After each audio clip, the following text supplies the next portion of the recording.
To you. The member for Tangney. My question is to the Minister for Environment and Energy. Will the Minister update the House on how a coordinated national approach to energy policy is supporting secure and affordable energy for hard-working Australian families and businesses? How does this compare with alternative approaches? The Minister for the Environment and Energy has the call. Thank you, Mr Speaker. And I thank the member for Tangney for his question and acknowledge his deep commitment to getting better energy policy across the country and ensuring the lights stay on. Now, Mr Speaker, the Prime Minister has laid out a clear plan for our energy policy. First and foremost, energy security, energy affordability as we transition to a lower emissions future, and taking the ideology out of the policy. Now, Mr Speaker, we understand that renewables are an important part of the energy mix. In fact, just 18 months ago there was bipartisan support for a renewable energy target which the member for Port Adelaide said would restore investor confidence, Mr Speaker. But you can't have increased renewables without increased storage, and that's why this government is prioritising storage projects, and the Prime Minister has outlined our emphasis on pump hydro, and we've directed ARENA and the CFC to invest in these projects, and more than $100 million has been flowing to storage projects, like a project in South Australia which is linking 1,000 homes and businesses with batteries and solar PV to create a virtual power plant, like the work that we're doing with the ANU to map out future sites for pumped hydro across the country.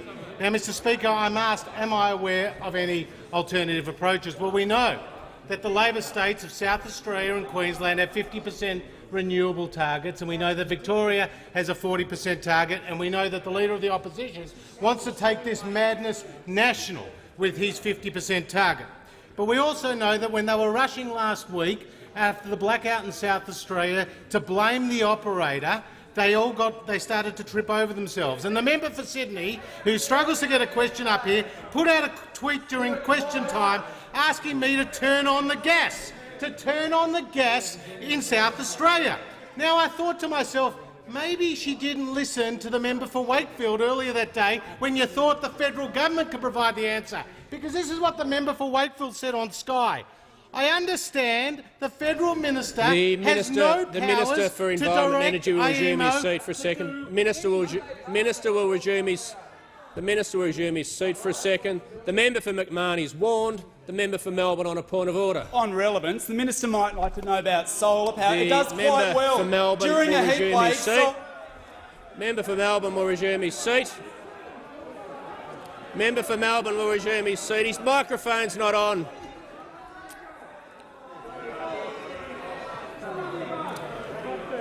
I just inform members on both sides. I say to the member for Melbourne and the member for Denison, as I said to the Treasurer last week, they know the rules on props. Please place the prop on the table, and I'd like to address the House. The member for Melbourne will resume his seat. I've got to inform the member for Melbourne, as far as anyone watching is concerned, he's on mute. As soon as I say resume your seat, the microphone goes off. I'd like to now address the House. Minister will resume his seat. The member for Barker will cease interjecting. I'd like to address the House without interruption. In fact, I will without interruption. Anyone interrupting will be dealt with. Last Thursday, I've got to say, an undesirable prop was used here in the House, and this has occurred again today. If you look at the history of our parliamentary debate, this has occurred from time to time. But I'm just giving fair warning now.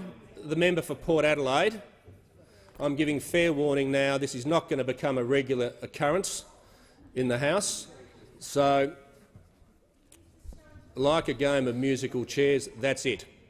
And any further repetition of it, I'll need to deal with. And as I said, it's happened from time to time, but it's not going to become a regular feature of question time. I say to the Deputy Prime Minister, who's mid-conversation, I find it quite unbecoming for the House, and it's not going to become a regular feature of question time. The Minister has the call.